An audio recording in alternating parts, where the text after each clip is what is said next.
یہ نئے سال کا آغاز ہے، ہم نئے عزم کے ساتھ آگے بڑھیں اور اپنی صبح کا آغاز صلاۃ التہجد سے کریں۔ تہجد کے لمحے اللہ کی رحمتوں کے نزول کے خاص لمحے ہوتے ہیں۔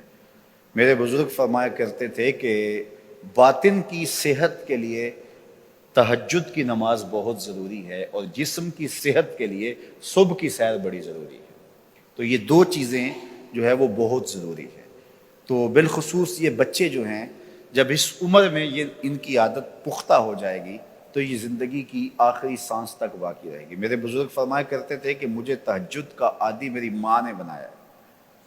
وہ کس طرح کہتے ہیں کہ جب تہجد کا وقت ہوتا تو میری ماں میرے پاؤں آ کے دباتی تھی اور میں جلدی سے اٹھ جاتا تو وہ تہجد کے لیے مجھے مصلی پہ بٹھاتی۔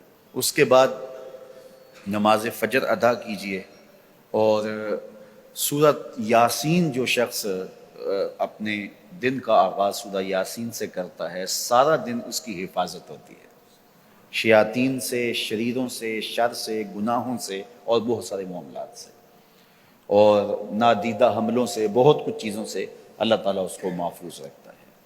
تو سارے سورہ یاسین کی تلاوت اپنے معمولات میں شامل کر لیں۔ نماز فجر کی ادائیگی کے بعد آپ ہلکی پھلکی ورزش ضرور کیجئے۔ جو قوی مومن ہے، طاقتور مومن ہے، کمزور مومن کی نسبت اللہ کو زیادہ محبوب ہے۔